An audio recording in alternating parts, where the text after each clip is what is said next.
there is another way to add automation in real time. I'm going to delete all of that automation. And what I want to do this time is I want to record the automation in real time. And the way I'm going to do that is to use this yellow button right here. Now, if this is turned off, you want to turn it on. This is your automation record arm button. So now when I press record, Ableton knows I want to record automation moves. And so I'm going to press record, and then I'm going to move this parameter.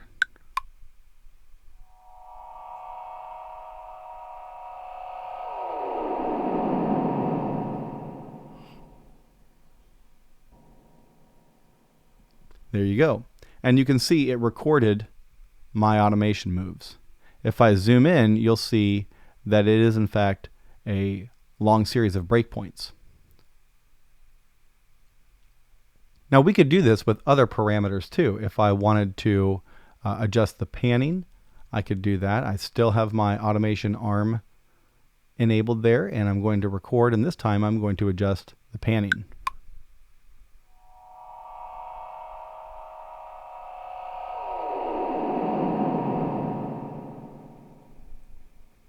And if you have headphones on, or if you have speakers placed appropriately apart, you'll hear that panning going on.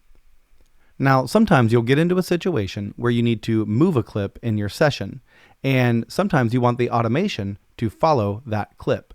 That's the default behavior when you move a clip. So if I take this and I drag it, the automation moves with it. I mean, that makes sense most of the time. However, there are other times where you may want to move the clip but have the automation stay where it is. So in that case, what you can do is go up here next to the automation icon, there's a lock icon. And if I press lock, now the automation is locked. I can still move the audio, but the automation curve stays in the same spot.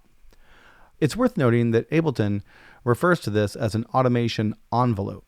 And their designers obviously think of automation as being like an envelope, but with many, many stages, and really an unlimited number of stages to it.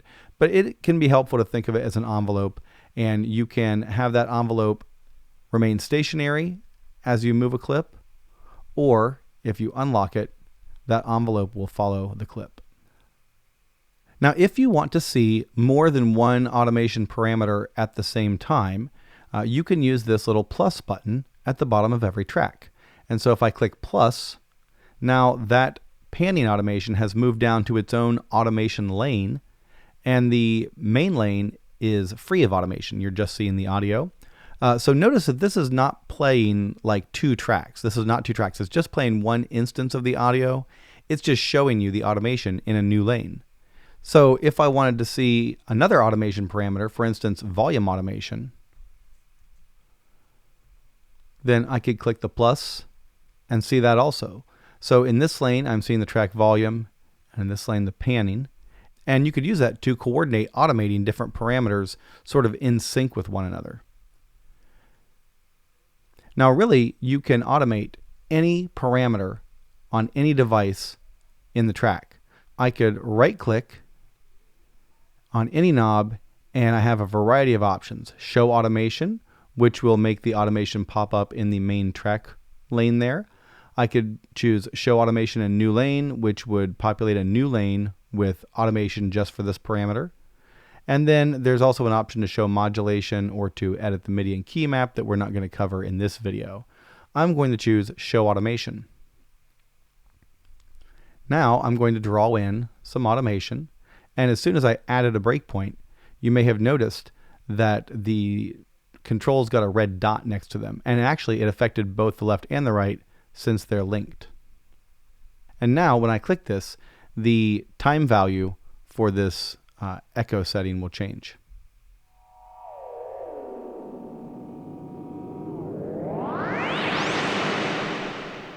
That's pretty cool. Like I said, you can automate any parameter on any plugin. You can automate the sends and returns, the volume and panning, just about anything you can think of. If you had a more complicated device, like a device group, You could automate macros, just go nuts. So in the next video, we're going to cover automation in the session view window, specifically in the clip view editor.